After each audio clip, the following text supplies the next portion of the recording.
BJJ fans? Of course, the BJJ stands for Blind Judo Journey, and this is the keyhole turnover. I'm first going to demonstrate the turnover just the whole way through, and then I'm going to break it down.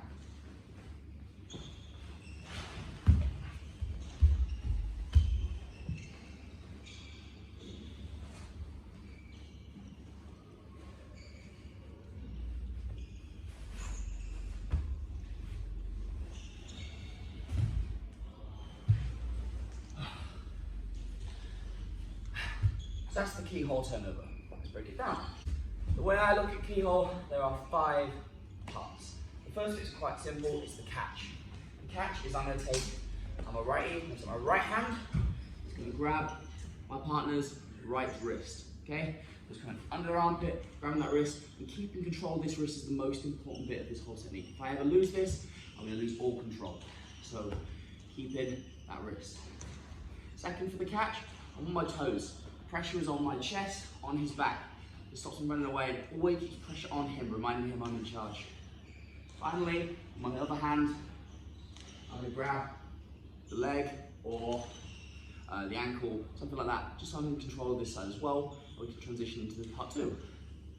Part 2, the serve. I'm going to push my partner along the axis that is directly towards his head. So I'm going to try and serve him out, to try and get him flat. Keeping hold of this wrist, keeping pressure on my chest. By grabbing his leg on this side, I'm going to lift this up so that he can't use his knees to base. So it looks something like I'm still holding his wrist. I can then let go of this. Show the serve one more time. So once again, serve. I've got my catch, then I'm going for the serve. I'm pushing along this axis. I'm not pushing like this. He is stable this way.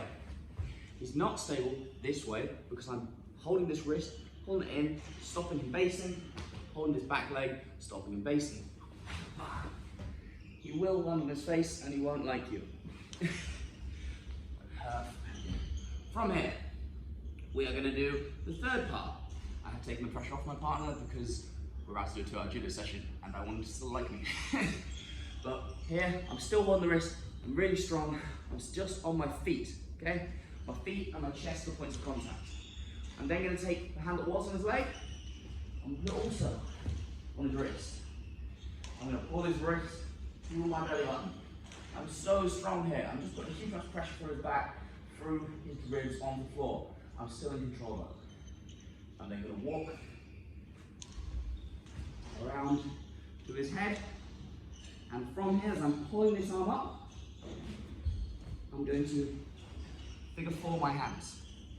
What that means is I go from holding both his arm, I go from holding his arm with both hands, I'll move so you can see this. And I'm going to bring this here, and figure 4. I'm grabbing my wrist, I'm grabbing his wrist. So I'm now connected to him.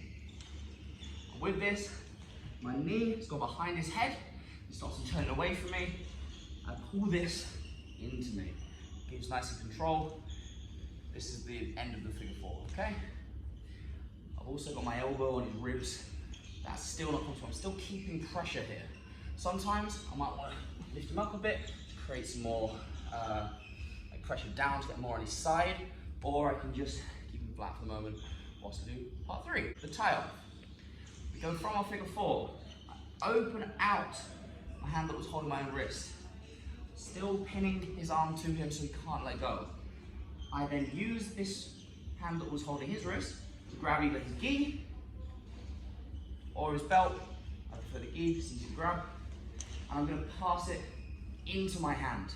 This is super tight, like a cheese wire. What I'm also making him do is that it's going palm up, because this allows me to crank on more tension by pulling my wrist in, but also gives me leverage on his ribs. Isn't like it. Going into part 4, the finish. I said all the parts wrong. Damn it. Well. Part 4, the finish. There are a few different finishes from here. The simplest, I'm going to reach over, grab his knee, bring it to his face. This is still even more uncomfortable. Also helps put him on his side a bit more. And then I'm going to take my knee that was still behind his head from earlier, and I'm going to bring it in front of his face, and just use it to push over his face. Still keeping hold of this, keeping hold of this. I'm just going to lift this over whilst they come. That's my favourite, well, that's most people's favourite. There are also alternatives. Some people, if he's quite on his side, they can just walk over, keeping pressure on my chest and the shoulder, just pushing over, and I can either come under the arm, I can come under the head, I can come around. All of these are appropriate finishes, but I'm still keeping hold of this gi. My favourite finish for this is often, if they're on their side, he knows that controlling something on me is important, so he'll try and grab this leg. I'm going to stop him doing that, but he has given me an opportunity. All of this space is now open, space between his arm and his chest. My leg goes there, I grab his sleeve, wrist, whatever, I drop towards the pin side, and I look at my legs, the Sengaku or Sekatami. I can come over for a hold down, I can do an arm lock, or I can do a triangle. All three of these are perfect finishes.